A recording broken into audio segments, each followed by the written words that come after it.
네, 안녕하세요. ERP 넥스트 코리아 박준성입니다. 네, 오늘은 제가 간단하게 ERP 넥스트에 대해서 좀 설명을 좀 드리려고 합니다. 여태까지 좀 개발 중심으로 좀 설명을 드렸는데 개발점 중심이 아니라 이 세팅을 통한 시스템에 대한 그 사용법을 좀 중심으로 설명을 드리려고 그래요. 이게 지금까지는 이제 약간 이제 플랫 프레임워크에 대한 설명들이 위주였다고 하면은 이 ERP 넥스가 ERP로서의 어느 정도 가치가 있느냐에 대한 부분을 좀 접근을 하려고 합니다. ERP 넥스트의 이 부분이 생각보다 퀄리티가 괜찮기 때문에 저도 이제 SAP도 해보고 SAP B1도 써보고 했지만 어, 그런 이제 SAP보다는 아무래도 좀 떨어지긴 하겠지만 SAP A1 같은 경우는 B1하고 비교했을 때는 B1보다 나은 것 같고요. 뭐 우리나라에 뭐 더존 ERP도 있고 이카운트 ERP도 있는데 따로 말을 안 하겠습니다. 왜냐면 걔네들은 커스터마이징이 거의 안 되잖아요. 근데 이거는 저희가 원하는 대로 필드도 넣을 수도 있고 로직도 넣을 수 있고 원하는 대로 다 이 커스터마이징이 가능하고 마치 SAP에서 우리가 커스터마이징을 하듯이 커스터마이징이 다 가능한 부분들이 있기 때문에 그런 부분에 대해서 좀 이제 설명을 드리겠습니다. 그래서 커스터마이징에 대한 부분이 아니라 이 요번 강의는 이 스탠다드 모듈에 대한 부분들을 좀 설명을 드리고 스탠다드 모듈이 어떤 어떻게 흘러가는지 이게 어떤 식으로 우리가 직관적으로 이해를 할 수 있는지에 대한 부분 좀 설명을 드릴게요. 우선은 이 ERP Next 코리아 이제 커뮤니티 사이트고요. 이거는 그리고 카페가 있습니다. 그래서 카페 가서 보시면 될 것 같고요. 제가 한글 번역 1.1도 다시 올렸습니다. 보니까 약간 오류가 있더라고요. 그래서 1.1 올렸는데 우선은 이제 각 시스템에서 1.1 다운 받으셔가지고요. 다운 받으시고 그 각 서버에 들어가셔서 데이터 임포트라고 검색하시면요 뜹니다. 데이터 임포트 리스트 가셔서요. 여기서 add 임포트 하시고 여기 독 타입을 트랜슬레이트를 검색하시면은 있습니다. 트랜슬레이션에 인서트 뉴 레코드 또는 업데이트 이그지스팅 레코드 하시면 되고요. 세이브 하시고 어태치를 이제 그 해당 파일을 어태치 하시면 돼요. 그러면은 이게 데이터 파일이 업로드가 되고요. 이거는 참고로 말씀드리면요. 요 기능은 데이터 임포트 기능은 어떤 독 타입, 그러니까 표준 독 타입도 다 가능한 거고요. 어떤 것들도 다 다른 독 타입도 다 가능합니다. 그래서 데이터를 대량으로 뭔가 수정을 하거나 할 수 있고 엑셀 업로드를 그냥 기본적으로 지원한다 보시면 돼요. 그럼 이런 식으로 해서 이제 뭐가 나파운드네요. 네, 제가 뭔가 이제 이런 식으로 뭔가 체가 됐다 안 됐다를 볼 수가 있습니다. 이미 제가 데이터를 방금 전에 밀어 넣었기 때문에 인서트로 굳이 안 해도 될 것 같습니다. 그러면은 이렇게 반영됐다고 보시고 이제 랭귀지를 한글로 바꾸면은 이제 한글로 보일 거예요. 그럼 제가 세팅을 한글로 바꿔 보겠습니다.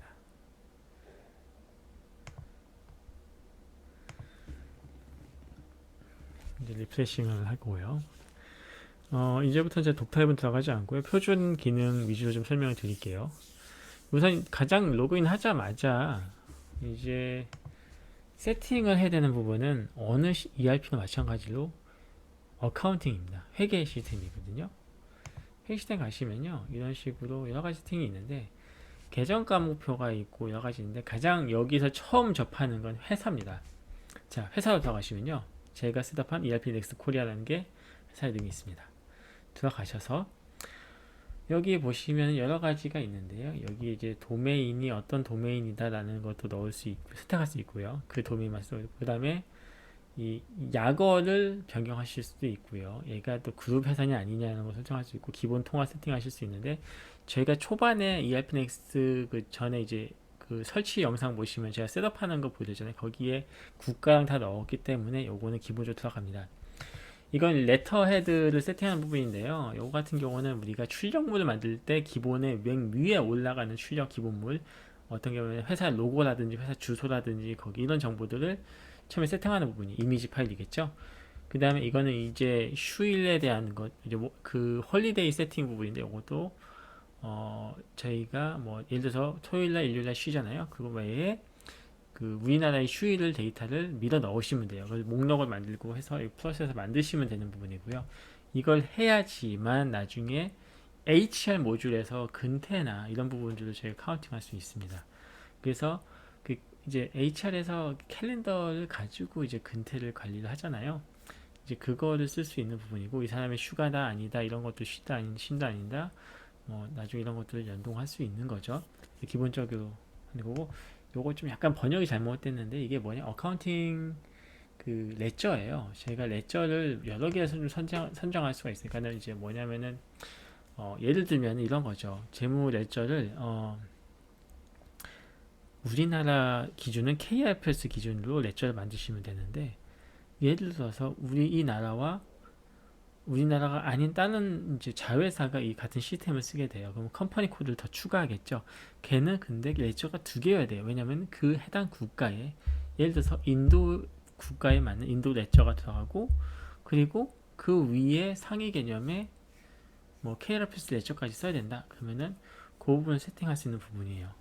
근데 이거 여기 써보진 않았어요. 근데 그런 기능이다라고는 알고 있고요. 이건 제가 이제 사업자 등록번호 이제 바꿔놨죠. 설립일자, 뭐 이런 구매 조건, 판매 조건은 이거는 이제 약관 만드는 건데 뭐 나중에 하시면 될 것 같고요. 가장 중요한 건 이제 이런 것들이죠. 판매 설정 뭐 이런 건 있는데, 요거는 이제 목표 설정하는 거고, 요 계정 과목들. 이 계정 과목들은 결국에는 우리가 이제 그 계정 과목표에서 이제 수정을 먼저 돼야 되는데, 얘네가 좋은 게 이제 회사 셋업할 때 계정 과목을 임포트하는 기능들을 넣어놨어요. 그래서 계정 과목표가 내가 이거 아닌데 우리가 쓰는 계정 과목표 이거 너무 이건 좀 아닌 것 같아 라는 거 얘기하실 수 있잖아요. 이거 다 영어로 돼 있고 이거 뭐야. 우리나라의 계정 과목표랑은 좀 다르게 생겼습니다. 그래서 어카운트 페이어블, 예상 매입금 뭐 이런 같은 경우도 이거 뭐야, 이게 맞아? 라고 하실 수 있어서 계정 과목표를 데이터를 임포트하는 기능을 만들어 놨더라고요. 그래서 계정 과목표를 임포트를 하시면 돼요. 여기 보면 도구 쪽에 그 계정 과목을 가져오는 부분이 있습니다. 그래서 그 부분은 여기 보이시죠? 디자인 임포트. 그래서 이걸 통해서 어느 회사에 우리가 임포트 하겠다. 그 양식을 템플릿을 만드셔가지고 업로드를 하시면 돼요. 네, 그래서 임포트. 그러니까 요거는 이제 전표가 하나도 만들지 않았다는 가정하에서 가능한 거고요. 전표를 만들고 하면은 이제 전표 삭제를 해야 되는데, 네, 좀 약간 쉽지 않습니다. 그렇게 되면. 그래서 아무것도 데이터 없는 상태에서 하시는 게 가장 좋다라는 거고요. 그리고 뭐 이제 회사마저 설명을 좀 더 드릴게요. 이 회사에 지금 하나만 들어가 있는데, 이 멀티 컴퍼니를 지원한다. 그러니까 예를 들어서 우리가 본사가 있고요. 그 다음에 자회사가 있어요. 그러면은 이거는 근데 사업자 등록보다 달라요. 그러면 결국에는 얘와 얘는 시스템을 하나 같이 쓰고 싶어요 라고 하신다고 하면요, 여기다 컴퍼니를 하나 더 추가하시면 돼요. 네, 그리고 나중에 그 계정에 따라서 회계 담당자가 이 A회사 B회사 다 보겠다면 그건 나중에 권한 세팅으로 다 커버 가능하거든요. 자, 뭐 이거 창고에 대한 부분 세팅도 있겠지만, 이 계정 가운표는 우선 그런 식으로 세팅을 한다.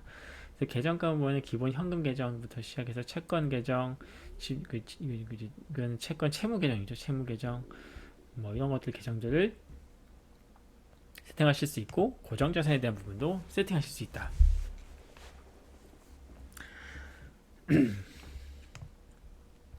예산도 마찬가지할 수 있고요. 네, 안녕하세요. 네, 참 목에 살에 걸려서 그냥 좀 진행하겠습니다. 이제 회사에 대한 소개 내용을 넣을 수 있고요. 이제 가장 중요한 건 계정 과목입니다. 자, 그럼 이제 요거를 이제 세팅을 했다. 그러면 그 다음에 세팅할 게 뭐냐? 이제 그게 하나, 둘, 세 개를 좀 설명드릴게요. 가장 큰 거를. 우선은 그 셀링 쪽에 보시면요, 판매 쪽에 판매 설정을 좀 하셔야 돼요. 여기 보면은 이게 있어요. 이게 고객의 이름으로 되어 있는데, 잠실은 아니고요. 이제 고객 코드를 사용할 거냐, 아니면 이름으로 그냥 할 거냐. 근데 B2C 같은 경우는 이름이 중복된 경우도 많고, 너무 동명이인이 되면 뒤에 자동으로 넘버 숫자 2가 붙거든요. 2, 3, 4 이렇게 붙거든요. 이건 아닌 것 같아서, 요거는 제 생각에는 우리나라 그 문화상, 이 부분은 시리즈로, 네이밍 시리즈라고 하죠. 그래서 이제 뭐냐면 그 코드로 관리하시는 게 좋을 것 같아요. 이 코드로 관리를 하는 걸로 변경을 하시면 될 것 같아요. 나머지는 솔직히 이제 그 영업에 대한 기본 지역과 기본 고객 그룹 이런 건데요. 여기 설정하면 다 반영이 되기 때문에 이건 하지 않겠습니다. 이거는 나중에 하셔도 돼요. 그리고 나서는 셀링을 했으면 바잉 쪽도 가셔서 바잉 쪽에 세팅에 구매 설정 들어가시면요. 이름이 아니라 시리즈 이름으로 변경하시면 돼요. 여기 보시면 이제 좀 보셔야 될 게 있어요. 그 여기 보면은 요런 이제 이 기능들이 있는데, 이게 예스냐 노냐 따라서 구매 영수증이 필요하면 요거 좀 번역이 잘못됐는데요. 이제 구매 송장 생성 시 그 purchase receipt 재고를 입고한 다음에 그 그러니까 이제 어떻게 보면 송장 생성 시 purchase receipt 구매 그 재고 입고도 처리를 하겠다. 그러니까 이 생성을 하는 게 이제 빌링, 그러니까 인보이스를 저희가 이제 고객한테 퍼처스 인보이스를 이제 그 벤더한테 받을 거잖아요. 근데 야, 우리 입고도 안 됐는데 인보이스부터 말리면 어떡해? 이런 상황이 될 수 있잖아요. 입고가 되고 나서 우리가 구매 송장 퍼처스 인보이스를 받겠다라는 거를 베리에이션 넣을 수 있는 거고요. 이것도 마찬가지입니다. 이제 그런 기능들에서 설정할 수 있다라고 보시면 될 것 같아요. 약간 번역이 잘못된 건 제가 나중에 좀 번역을 다시 좀 수정하도록 하겠습니다. 그리고 하청주는 뭐 그런 것도 있고요. 네, 백플러시라고 하죠. 네. 그리고 그 스톡에 가시면요, 이거 좀 중요한 부분일 수 있을 것 같아요. 이제 그 회사에서 그 재고를 관리하는 방식에 따라서 좀 많이 다를 수 있는데, 자, 회사의 재고가 그 이동평균법이다. 이 움직임평균 좀 잘못됐는데 이거 반영이 안 되네요. 그 다음에 선입선출 방식이냐, 무빙 에버리지라고 하죠, 영어로. 그래서 이게 움직임 평균을 된 것 같아요. 무빙 에버리지라면은 이제 이동평균법을 얘기를 하는 거고요. 피포 선입선출로 재고를 평가하겠다. 요거는 이제 그 회사에 맞게, 그 회사에서 여태까지 썼던 게 피포다. 피포에 맞게 하시면 되고, 대기업들은 아마 이제 무빙 에버리지 많이 쓰시는 걸로 알고 있어요. 그래서 하시고, 이것도 아이템 코드는 이제 아이템 코드로 관리하겠다라고 하시면 됩니다. 네. 기본 창고, 뭐, 그 다음에 이 UOM이라는 거는 뭐냐면요, Unit of Measure. 그러니까는 이제 측정 단위를 얘기해요. 그래서 예를 들면은, 서비스인데, 인건비를 시간당 계산하는 애들, 맨 아워로 계산하는 것들은 여기에 아워가 들어가야 되겠죠. 만약에 서비스 회사인데 우리가 인건비로 해서 사람을 장사하는 거, 개발 IT 업체야. 근데 이 사람이 몇 시간 동안 일하면 우리는 얼마예요? 라고 청구를 하겠다. 아니면 맨 1대2로 하겠다. 그게 바로 이 UOM 단위가 있죠. 그래서 그 측정 단위. 그러니까는 이제 뭐 어떤 데는 제품을 파는 게 아니라 뭐 이제 그 원료를 팔아요. 뭐 예를 들어 플라스틱이 있는데 플라스틱이 한 봉지, 한 팩, 뭐 이게 뭐 예를 들어서 20kg야. 그럼 이게 킬로그램이 될 겁니다. 그래서 여기에 그거에 맞게끔 찾아서 하시면 돼요. 그래서 기본 재고에 UM을 뭘로 쓸 거냐 라고 이제 하시면 되는 것들이라서 그렇게 보시면 될 것 같고요. 샘플 보관 창고 뭐 이런 것도 있는데 뭐 그거는 보셔야 될 것 같아요. 우선 이 세 가지를 급하게 하자마자 세팅을 하시고 고객을 생성하시고 진행하시면 돼요. 그 외에도 솔직히 이제 HR의 부서나 인사 조직 다 뭐 이런 것들 세팅하고, 그 외에도 뭐 세팅할 것들이 되게 많아요. 근데 우선은 그 판매하고 뭐 그 처리하는 것들에 대한 간단한 세팅을 이렇게 하셔라 라고 좀 가이드 드리고 싶어요. 자, 그러면 이제 좀 진행을 좀 해서 우선은 이제 CRM부터 시작을 해서 이게 고객에까지 흘러가는 그걸 좀 설명을 좀 드릴게요. 자, 보시죠. 잠재 고객이라고 하죠. 이제 영어로는 리드로, 세일즈 리드로 되어 있을 거예요. 잠재 고객. 사람일 수도 있고요. 이 요번에 리드는 조직입니다. 그럼 여기다가 사람인 경우는 이제 B2C거나 아니면 담당자일 수도 있겠죠. 근데 요번에는 삼성전자예요. 삼성전자. 네, 이메일 주소 넣고 잠재 고객인데요. 지금 잠재 고객 상태. 네, 이거 뭐 소스가 얘가 뭐 애드버타이즈먼트 광고 통해서 보고 오셨어요. 뭐 이렇게 할 수 있고요. 뭐 그 외에도 이제 콜드 콜링이라고 해서 약간 이제 그 뭐라고 해야 되죠? 그 연락 안 하다가 갑자기 연락 온 약간 그런 케이스 아니면은 우리 고객의 벤더예요. 뭐 아니면 그 전시회나 이쪽 통해서 왔어요. 기존에 있던 고객이에요. 우리가 대량 메일 여기서 보낼 수도 있거든요. 고객한 CRM 통해서 그 메일링 통해서 뉴스레터 보고 오셨어요. 뭐 이런 것들이겠죠. 광고도 할게요. 그리고 뭐 다음 주차가 언제고 뭐 날짜 뭐 내일 한번 더 볼게요. 뭐 이런 식으로 일정 넣을 수 있고요. 주소나 이런 정보 넣으실 수 있고요. 그래서 저장을 해보겠습니다. 그럼 얘가 잠재 고객이 만들어졌고요. 여기 잠재 고객한테 통해서 우리가 잠재 고객이 있다가 이제 이 고객이 견적서 주세요 라고 해요. 견적서를 그러면 그 우리가 견적서 하나 간단하게 드릴게요. 견적을 잘 해야 되는데 우리 아무것도 세팅한 거 없잖아. 그럼 지금부터 세팅하면 돼요. 자, 보시죠. 상품 코드가 없어. 그럼 new 아이템을 만듭니다. 상품 코드는 10001번이고요. 상품명은 뭐죠? 삼성전자의 카메라 모듈을 우리가 해요. 그리고 이거는 어떤 부품이냐면은 제품이에요. 우리 제품이에요. 단위는 이것도 만들까요? 하나 EA로 할게요. each로 할게요. EA 개수고요. 재고를 관리하는 애고요. 네. 그래서 재고 관리하는 애예요. 그래서 저장을 하고 수량을 1개. 그리고 이거 하나의 금액은 한 개당 10,000원이에요. 근데 요게 얘가 10개가 필요하대요. 수량 받겠죠? 자, 이렇게 하나씩 세팅을 여기서 지금 견적서를 만들면서 이런 세금부터 시작해서 아이템까지 그냥 세팅을 하면 돼요. 되게 신기하죠? 세금이랑 배송 규칙도 있는데요. 요건 조금 넘어가고요. 우선은 이 VAT 쪽 세팅 하나만 할게요. 자, 지금 뭐 이상하죠? 네.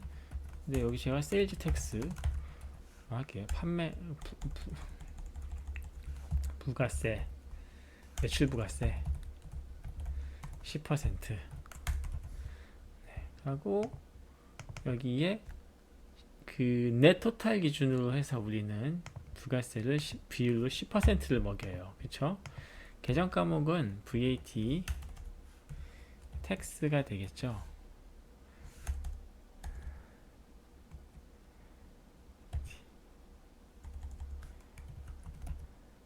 텍스가 없으면요 또 만들게요.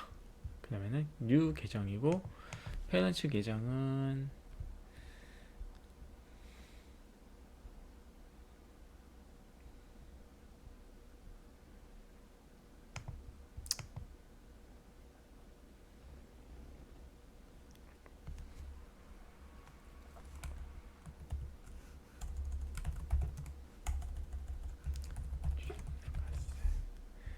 계정 유형은 여기 보면 세금이라고 있어요. 세금 부가세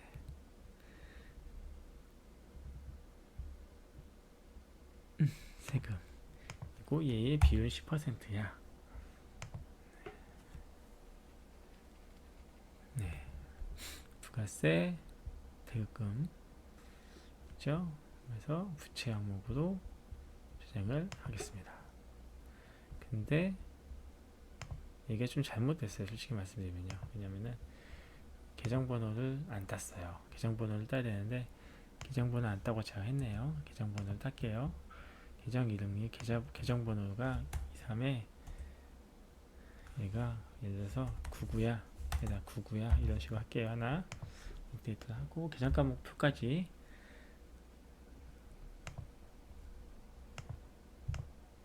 그러면 지금 매출 부가세 10% 내가 기본값이야 저장을 하면은 다시 뒤로 넘어요. 그렇죠? 그러면은 자 여기서 저장을 또 하잖아요.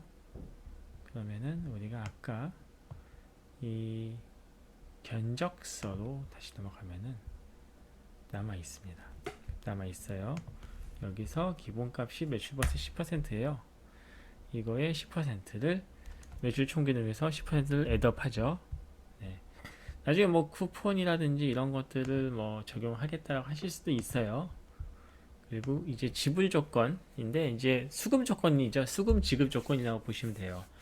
근데 이것도 하나 만들게요. 자, 보통 이제 인보이스 일자로 가서 그 세금 계산서 세금 세금 계산서 기준 60일로 하나 해볼게요.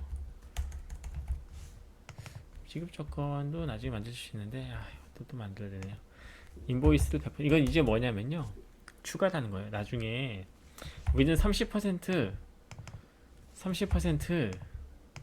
그리고 40%로 받아요 라고 할 수 있어요. 이게 뭐 예를 들어서 30일 90일 그 다음에 뭐 120일 이런 식으로.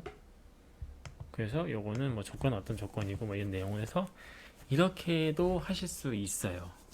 근데 그거는 이제 네 조마금 아닌데 가능은 합니다.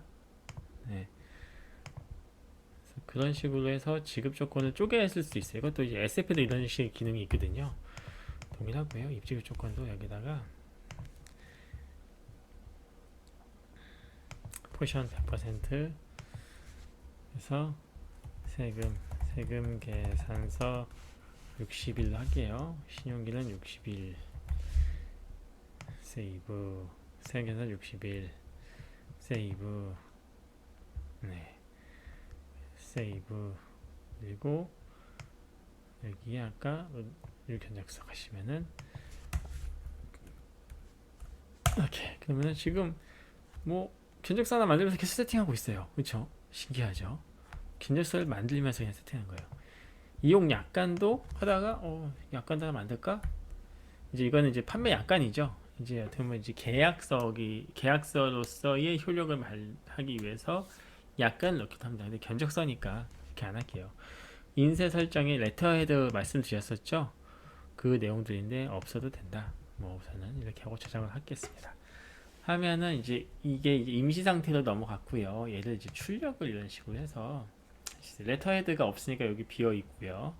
커테이션의 드래프트 상태입니다 라고 되어 있고 PDF 누르면 이제 PDF로 돼야 되는데 이게 아마 요게 이제 HTML2 PDF라는 모듈인데 요게 제대로 설치가 좀 안 된 것 같아요. 요건 나중에 한번 업데이트 좀 제가 해볼게요. 그래서 이게 돼야 되는데 지금 안 되는데 뭐 상관없습니다. 나중에 바꾸면 되니까. 이렇게 해서 여기 써서 인쇄가 가능해요. 이게 PDF로 파일로 바로 보낼 수 있고 이런 식으로 PDF 뽑을 수도 있으니까요. 문제는 안 된다 라고 보시면 될 것 같고요. 자, 그럼 견적서를 저희가 인쇄를 하지 않고 견적서로 갈게요. 잠깐만요.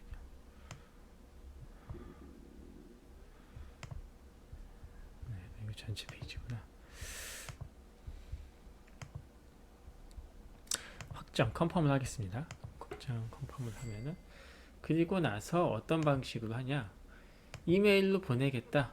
이 견적서를 그 해당 고객한테 막 누구누구야 메일 주소를 넣겠죠. abcd 뭐 해서 골뱅이 뭐 네이버닷컴 뭐 이런 식으로 넣고 내용 넣은 다음에 이거를 카피를 하던가 이걸 나한테도 보내 아니면은 따로 어태치를 또 보내 뭐 이렇게 할 수 있겠죠. 그래서 이 어태치먼트 프린트를 해가지고 보내실 수 있습니다. 그러면은 바로 이제 견적서가 그냥 날아가는 거예요. 시스템에서. 지금 여기는 이 개발 서버이기 때문에 메일 세팅이 안 되기 때문에 날아가진 않을 거예요. 근데 이제 메일 세팅을 이제 제가 올려놓은 가이드 보시고 세팅하시면은 메일까지 견적서가 날아갑니다. 자, 근데 이제 그 지금 고객도 안 만들고 아무것도 안 만드는데 세일즈 리드만 만들고 바로 견적서를 만들었어요. 그렇죠? 그러면은 이게 지금 어떻게 된 상태죠? 이 견적서는 정확히 얘기하면은 고객이 아니라 잠재 고객에게 견적을 날린 상태예요. 그럼 이 잠재 고객이 뭐길래, 그렇죠? 견적을 날리냐? 잠재 고객이 실제로 이제 고객으로 가기 위해서는 얘가 바뀌어야 됩니다. 뭘로 바뀌냐? 실제 고객으로 바뀌어야 되는 작업이 필요하죠. 그러면 자, 잠재 고객으로 한번 가보겠습니다. 판매 CRM의 잠재 고객에 보면은 지금 열기를 하면 안 되고요. 잠재 고객 상태죠. 그럼 얘가 나중에 실제 고객으로 바뀌면은 이 잠재 고객 상태도 바뀔 거예요. 보실게요. 고객으로 바뀝니다. 신규 고객이고 이름이 자동으로 딸려왔습니다.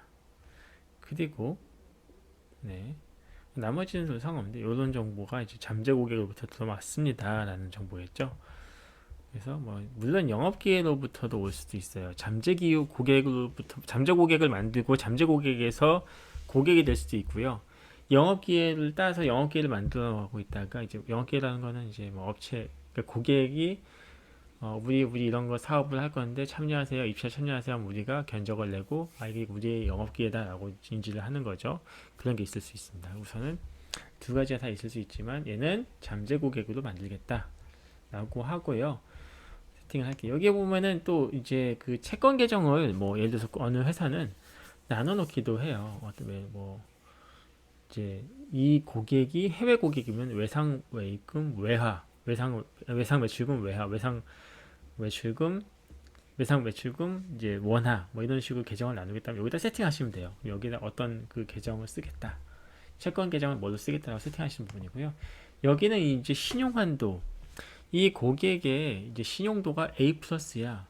신용평가 사이트 가서 보니까, 야, 이 회사는 이 정도 매출, 이 정도 매출에 이 정도 신용도면 우리가 돈 떼일 일은 없겠네? 그러면 얘는 신용한도는 1억이야. 1억 이내에서 자유롭게 우리가 거래할 수 있어. 근데 어떤 회사 뭐 신용도가 뭐 D거나 신용도 자체가 없어. 좀 위험하죠. 그러면은 돈 떼일 가능성이 있잖아요. 그러면 여기 신용한도 얼마만큼만 하겠다. 뭐 예를 들어 500만 원만 하겠다. 그렇게 세팅하셔도 되는 것들이죠. 요거는 이제 그 세일즈 파트너가는 이제 그 우리 그 뭐라고 하죠? 그 뭐 저희 회사 영업 직원은 아닌데 뭐 이제 프리랜서 대리점 하시는 분들 이런 분들이 있어서 그런 분들을 등록을 해서 그분들 실적이나 관리를 하기 위해서 하겠다. 그때 쓰시는 거고요. 요건 저희 이제 판매 담당자들, 판매팀 팀별로 뭐 실적 관리하겠다. 얼마나 뭐 하는지 담당 이 고객을 발굴하고 이 고객에 대해서 했던 담당자를 넣으실 수 있는 것들이죠. 그래서 나중에 기여도나 이런 것들이 어떻게 되냐면요. 이 사람에 대한 인센티브가 계산되게 되어 있습니다. 그래서 이 SD 모듈도 마찬가지고 여기도 마찬가지고 어떻게 보면 이 앞단에 이런 영업의 꽃이 인센티브나 이런 게 뒤에 어떻게 막 복잡하게 이게 다 연결되거든요.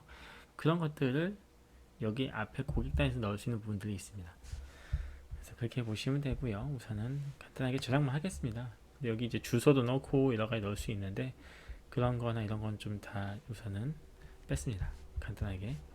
자, 그러면 지금 영업 기회로부터 견적서를 만들고 주소를 고객을 만들었죠. 실제 고객을. 그 실제 고객에게 나 이번에 확정된 진짜 오피셜한 걸로 줘라고 하면 여기서 다시 이제 그 플러스 견적서 눌러서 들어가시면은 견적서가 이제 커스터머에게 견적이 날아가는 거죠. 그래서 이렇게 했는데 뭐 다시 좀 디스카운트 해줄게 뭐 하실 수 있어요.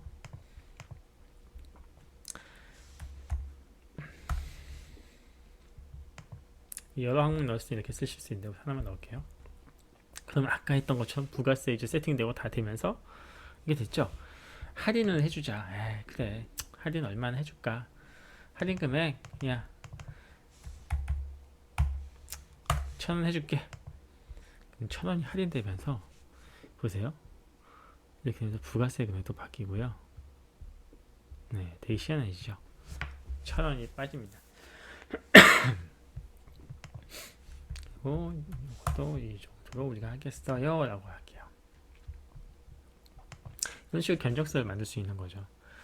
그리고 이제 아까 했던 것처럼 견적서 확정하고 고객한테 이제 메일을 보내죠. 우리 1,000원 할인한 금액이야 라고 보낼 수 있는 거고요.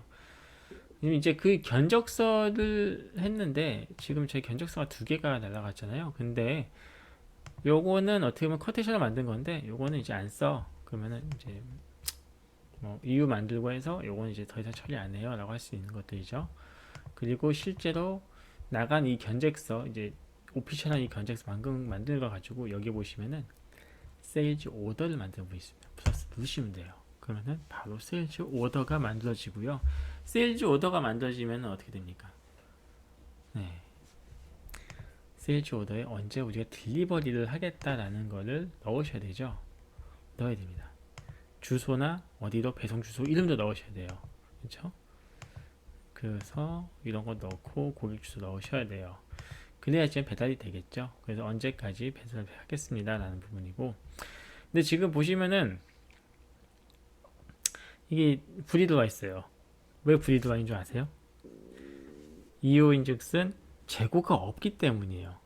우리는 지금 무모하게 재고도 없는데 먼저 견적부터 냈고요. 그 다음에 발주를 내려고 하는데, 이 세일즈 오더 만들려고 하는데, 야 이거 우리 재고 없잖아. 그럼 재고부터 사볼까요? 자, 판매에서 아까 올라갔다면 이제 재고 세일즈 오더를 내야 되는데 재고가 없어서, 이거 아까 그 상황에서 만들 수는 있어요, 세일즈 오더. 근데 확정이 안 돼요. 보여드리면, 자, 임시죠? 잠시만요. 아, 이거 확정이 되네.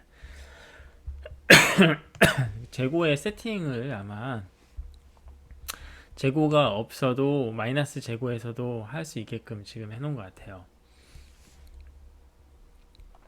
잠시만요. 여기 판매 세팅 말고 재고 세팅 가볼게요. 그래서 그 부분은 나중에 고민을 좀 하셔야 돼요. 그 재고가 없는데 마이너스 재고까지도 할 수 있게 할 거냐라는 부분이 이제 들어가거든요. 근데 마이너스 재고라는 게 실제로 없는 거기 때문에 원래는 이제는 안 하죠. 이게 음의 재고에 허용하겠다라는 거거든요. 우리가 음의 재고는 허용하지 않았는데 지금 만들어졌네요. 아직 재고가 불출이 안 됐죠. 오더만 만들어지고, 죄송합니다. 이게 재고는 실제로 오더는 만들어졌지만 그 딜리버리, 배달이 안 돼요. 그게 안 만들어지면 재고가 없으니까. 근데 세일즈 오더 만들 때도 얘가 재고가 있다 없다라는 걸 알려주는 거죠. 네, 그래서 이 빨간 불을 보면 재고가 없는데 라고 보고 이제 바로 오더를 만드실 수 있는데, 이것도 막으실 수는 있어요. 이것도 이제 우리가 세일즈에서 막겠다라고 하면은 로직을 넣으셔도 되고요. 제가 봤을 땐 요거 그 막을 수 있는 걸로 알고 있어요. 뭐 그러면 이제 간단하게 아까 구매로 가겠습니다. 자, 이제 보통은 이제 구매 같은 경우는 그 구매 프로세스가 있습니다. 그 구매에 대해서 구매 요청을 누군가 해요. 우리 재고가 없어요 라고 하면서 이제 구매 요청을 누군가가 올립니다. 그러면은 리테일이라고 생각하면은, 야 이거 이번 주에 나갈 거니까 내일까지 줘야 돼. 창고는 어느 창고에다 넣어줘. 어느 창고? PNC 굿즈나 아니면은 이 상점에다 넣자. 상점에 넣어주시고요. 상품 코드는 요거고, 아까 우리 10개 나가야 되니까 수량은 최소한 한 15개 정도 있어야 될 것 같아요. 그래서 뭐 이렇게 해서 저장하고, 네, 확정을 하면은 이제 이거에 대해서 퍼처스 카메라 모듈에 대한 요청이 올라갔습니다. 그럼 요 모듈 가지고 우리가, 야 이거 견적 요청 내리자. 빨리 견적으로. 저희는 요 카메라 모듈 사서, 생산해서 하는 게 아니라 지금 사서 판매하는 걸로 이제 시나리오를 짜는 거예요. 견적을 요청을 하실 수도 있고요. 야 이거 견적 요거 지금 업체한테 빨리, 어떤 업체 해서 견적을 해서 이메일 보내서 견적 받자. 견적 요청을 여기서 바로 하실 수 있어요. 그러면 여기 이제 공급 업체도 만들겠죠. 만들어서 연락처에서 하면은 저장하시면 되고요. 아니면 견적 없이 이미 우리가 계약이 되어 있어서 발주만 내면 돼. 이미 다 끝났어. 주문만 내리면 돼. 그럼 구매 퍼처스 오더를 여기서 바로 생성하겠습니다. 우선 공급업체가 없기 때문에 새 공급업체 하나 만들게요. 그러면 카메라는 어디냐면은 소니에서 센서를 싸운다. 소니 코리아에서 산다고 할게요. 그리고 이거는 원료고요. 회사고요. 저장. 자, 얘를 생성할게요. 라고 하면은 자재 요청에서 바로 이 내용들이 카피가 안 되네. 잠시만요. 네, 공급업체고, 네, 여기 항목이 추가돼야 되는데 안 됐어요. 다시 한번 해볼게요. 아까 그게 아마 저기 없어서 그럴 거예요. 이게 이 벤더가 생성이 안 돼 있어서 그 구매 주문을 하면은 구매 주문을 독이 견적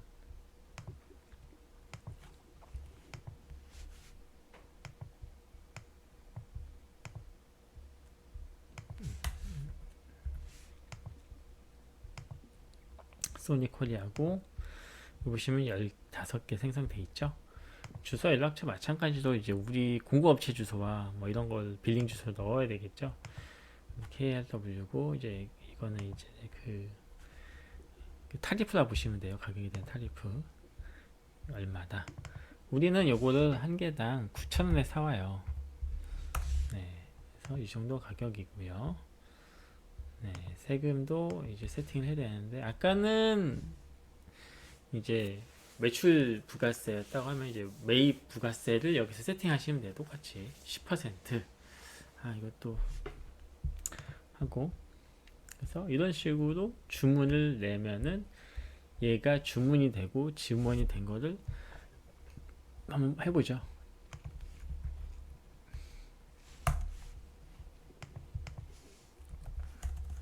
매입 부가세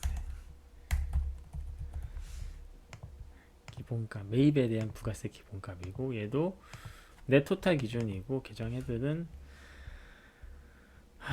새 계정 만들기.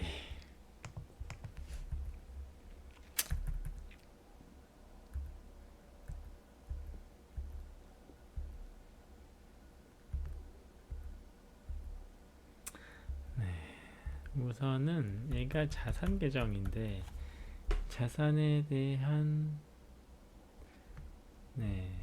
그게 없네요.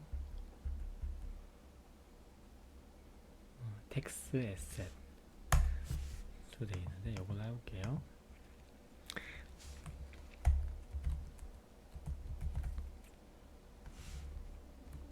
부가세 애수금을 만들고요. 계정 유형은 밑에 텍스 세금 비율 10% 저장하는데 이게 또 이게 요거가 여기 안 되더라고요. 업데이트 하는 거는 여기 1호니까 1호에 99로 할게요. 1호에 99. 계정은 나중에 한번 제가 갈아야 돼요. 이거 지금 요 계정 까먹고 우리나라에 맞지 않습니다. 하고 여기에 에러 날 거예요. 부가세에 저장 하면은 여기서 부가세가 이게 저장이 되고 그럼 여기서 구매에 세금 매입 부가세 넣어주시면은 이 부가세 10% 먹고요. 나머지 뭐 비슷합니다. 나머지 기능들은 생각하고 빨리 진행할게요. 그럼 이제 오더를 만들어서 이제 오더를 확정을 했습니다. 이건 이제 회계적으로 아무것도 발생한 게 없어요. 그쵸? 단지 이거는 그 퍼처스 오더를 만들어서 야 이거 주문 내렸어. 그러면 이제 자 여기서 이제 질문입니다. 우리가 오더를 내고 그 다음 프로세스로 어떤 게 흘러갈 수 있냐면요. 오더 내고 물건을 먼저 받을 수가 있어요. 그쵸? 또는 오더를 내고 물건 이미 실어서 배 타고 보냈어요. 가고 있어요. 그러는데 빨리 처리해 주세요. 계산서 주세요. 보내주세요. 해외에서 인보이스 보내주세요. 빨리 어떻게 인보이스 처리해 주세요. 이건 물건 보낸 거랑 같이 다 해서 그 증빙 서류가 왔어요. 그럴 수도 있죠. 그래서 여기 보면은 이제 빌링 인보이스, 지금 이제 퍼처스 인보이스 만드는 게 있고요. 그 다음에 그 퍼처스 리시브를 만드는 게 또 있어요. 그래서 여기면은 퍼처스 인보이스를 바로 여기서 만드실 수 있고요. 약간 번역이 약간 애매하게 되어 있는데, 여기 퍼처스 리시브라고 하는 걸 만들 수도 있습니다. 네, 그래서 여기에서 퍼처스 리시브 하면은 이 상식을 하겠습니다. 잠시만요.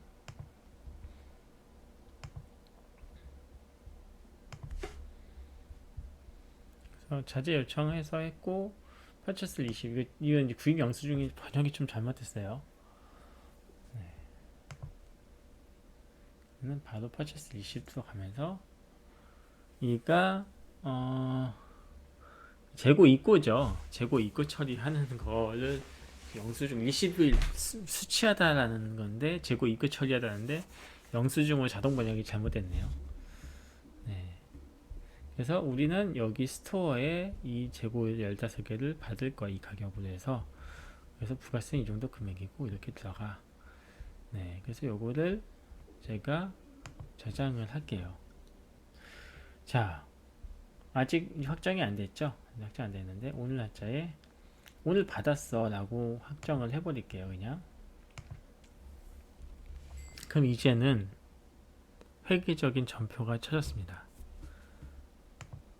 그러면 회계 원장에 보시면, 자, 우리가 재고가 스톡인 핸드 재고가 생겼고요.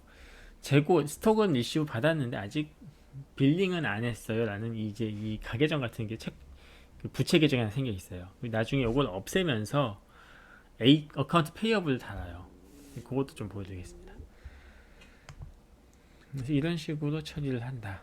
그리고 마찬가지 아까 뷰에서 재고에 대한 원점을 보면은, 우리 재고 지금 몇 개야 라고 하면은 요거 제품 지금 수량 15개 있어 가지고 있는 거, 이렇게 보이게 되는 거죠. 그래서 이렇게 처리가 가능하다 라는 거고요. 그러면 여기서 또 할 수 있는 거는 그 다음에 뭐겠습니까? 매입 송장. 말 그대로 인보이스 하는 거죠. 물건 받았으니까. 근데 물건을 받는데 우리가 물건을 구입한 원가에는 뭐가 들어가냐면요, 구매에 들어간 구입 원가가 들어가고요, 또 하나는 운송비가 같이 들어가요. 그게 우리의 구입에 대한 최종 원가가 되는 거잖아요. 그거는 이 랜디드 코스트 바우처라고 되어 있는데 착륙 비용으로 되어 있네요. 번역이. 이것도 좀 수정할게요. 이거는 랜디드 코스트 바우처라고 해서 그 물류 또는 뭐 해외에서 수입했을 통관 비용, 그런 것들, 뭐 세금, 이런 것들을 여기다 반영을 하면 원가에 반영이 됩니다. 그래서 원가에 반영할 때는 요걸 쓰시면 되는 것들이죠. 그리고 물건 받았다고 하더라도 100% 얘네가 15개 중에서 한 개가 고장이 날 수도 있잖아요. 인스펙션, 물 품질 검사, 이런 걸 하실 수도 있습니다. 그리고 또 이걸 통해서 할 수 있다 라는 것들이고요. 저는 뭐 인스펙션을 안 했는데 바로 인보이스 만들어 보죠. 뭐 얘한테 요 날짜로 지금 할 거야 라는 거고, 요 계정으로 할 거야. 바로 저장해 볼게요. 뭐 다른 거 안 하고 바로 그러고 확정을 해 볼게요. 어떤 식으로 되냐면요, 이 뷰라는 걸 통해서 우리가 회계 원장 전표를 보시면은 아까의 스톡 리시브 요 납빌드 있잖아요. 번 납빌드 요거를 까고, 그 다음에 여기 보면은 이제 부채 계정, 어카운트 페이어블 계정이죠. 요게 잡힙니다. 크레이터 들어 돼 있는데, 그리고 이제 부가세 예수금이죠. 네, 이렇게 잡혀 있는 거죠. 요거를 보실 수 있어요. 그래서 이게 이것도 좀 번역 바꾸긴 했는데 계속 번역이 잘 안 되네요. 네, 번역이 계속 걸리긴 하는데, 아무튼 이런 것들을 이렇게 보실 수 있다. 그래서 여기 원장 번호라든지 다 연결되고 할 수 있다. 그러면 이제 재고가 현재 들어왔고 송장까지 했는데 이제 퍼체스 인보까지 만들었는데 여기서 바로 지급 처리까지 하실 수 있어요. 지급에 대한 것들도 처리가 바로 연동이 되죠. 근데 이제 이 벤더의 은행 계좌가 세팅이 안 돼 있어요, 지금요. 그래서 그거는 이제 세팅을 해서 계속 이런 마스터 데이터 관리하는 게 그래서 되게 중요한 것 같아요. 마스터 데이터가 제대로 등록이 됐어야 되는데 안 돼 있으니까 이런 식으로 처리가 가능합니다 라는 거고요. 그러면은 저희가 지금 세일즈 인보이스 받은 거를 가지고 바로 세일즈 이제 오더를 가진 거 가지고 실제로 딜리버리를 먼저 할 수 있어요. 보통은 이제 그 고객에게 제품을 인계한 순간 저희가 수익을 인식하게 돼 있잖아요. 그쵸? 그거는 이제 그렇기 때문에 이거를 딜리버리 했을 때 수익을 인식을 하면서 재고 원가 인식하고 재고 빠지고 하는 거죠. 그거를 보여드릴게요. 근데 뭐 인보이스랑 이제 같이 들고 가겠죠, 보통은.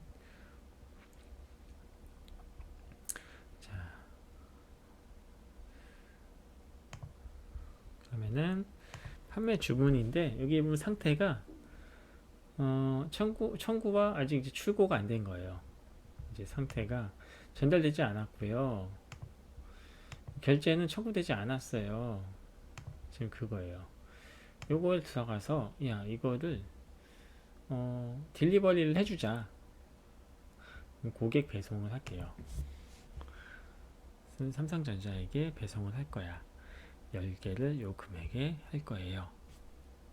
그래서 배송 처리 한번 해볼게요.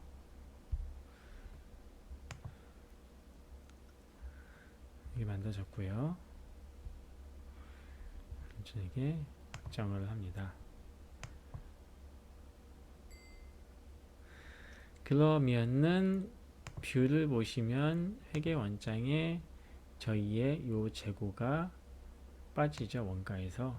저희 여기는 이제 배송비를 넣진 않았어요. 넣으면 요게 나중에 상했는데 우선 여기는 반영이 안 됐으니까 여기 산 금액만 그만큼만 빠지겠죠. 배송비 빠진 금액이. 그래서 이런 식으로 지금 재고가 그럼 재고가 지금 몇 개 남아 있을까? 재고 밸런스 한번 볼까요? 재고 대차 밸런스 하시면은 나오죠.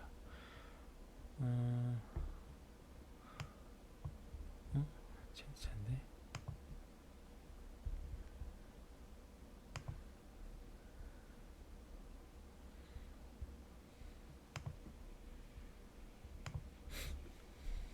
여기 가서 보셔도 네.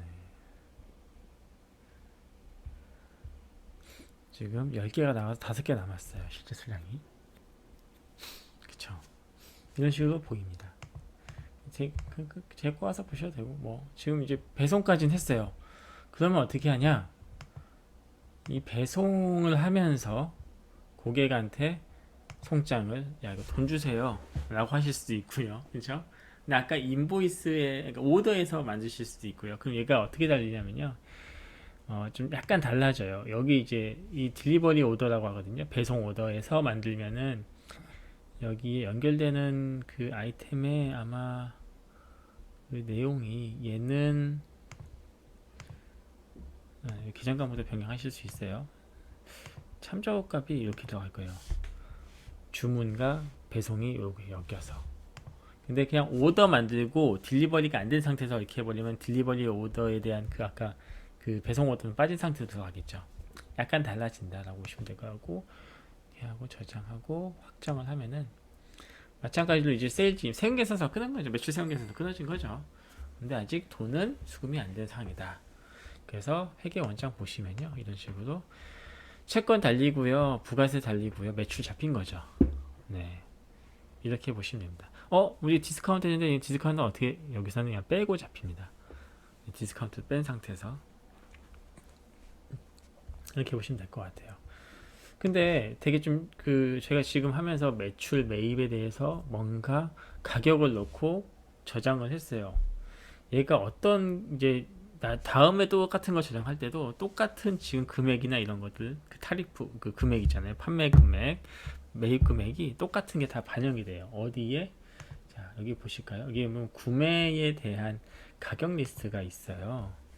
그러면은 이제 구매 가격 리스트에 요 어떤 단가에 뭐는 얼마예요 라는 것들을 제가 가격 편집을 해볼게요. 지금 여기에 요 카메라 모듈은 구매가 요만큼이 표준 금액이에요 라고 돼 있어요. 그렇죠? 그리고 셀링 쪽도 보면은 이런 식으로 이미 돼 있습니다. 저희가 한번 지금 저장을 했지만 자동으로 이렇게 생성을 하고 업데이트를 할 수 있게끔 저희가 재고 쪽에다가 열어놨기 때문에 가능한 거고요. 뭐 예를 들어서 나는 이거 허용 안 해줄 거야. 이거 누가 영업사원이 마음대로 아니면 그 오퍼레이션 하는 사람들이 마음대로 가격을 잘못 넣을 수도 있잖아 라고 하면 이거를 허용을 안 시켜주면 돼요. 그러면 수정을 못 합니다. 기존에 등록되어 있는 가격만 쓰셔야 돼요. 그래서 뭐 그런 것들이 가능하다라고 보시면 될 것 같아요. 이렇게 지금 간단하게 지금 뭐 매출 잡고 매입 잡고 하는 것들 쭉 흘려가면서 뭐 재고 잡고 재고 떨고 하는 것까지 좀 보여드렸는데요. 이게 짧은 시간에 요거를 다 설명드릴 수가 없어요. 이게 너무나 ERP라는 게 방대하잖아요. 이게 지금 구매 쪽에도 프로세스가 아주 복잡하고 여러 가지가 연결이 돼 있고 자동 주문이나 뭐 이런 것들도 있고 구매 이제 견적을 할 때도 한 개만 보는 게 아니라 여러 개 업체를 가지고 소싱을 해서 하잖아요. 그런 소싱부터 시작해서 그런 복잡한 구매 프로세스를 다 설명을 못 드리고 그냥 간단하게 빠르게 진행을 한 거는 좀 이해해 주셨으면 좋겠어요. 그리고 판매 쪽도 마찬가지입니다. 그래서 그런 것들이 있다라는 거고 걔네들이 결국엔 회계에 다 자동으로 기표가 된다 라고 보시면 될 것 같아요. 그래서 뭐 재고 관리하는 것도 요것이 재고 처리하시면서 자동으로 이렇게 뭐 처리가 피포나 뭐 무빙 에버리지 이동평균법으로 관리가 되니 재고만 관리를 여기서만 잘 하셔도 충분히 쓰실 수 있지 않을까라는 생각이 들긴 합니다. 네, 되게 오늘까지 좀 이런 부분 설명드리고 다음에 제가 뭐 회계라든지 다른 이제 그 추가적인 부분 좀 설명을 더 드릴게요. 오늘은 여기까지만 하겠습니다. 네, 감사합니다.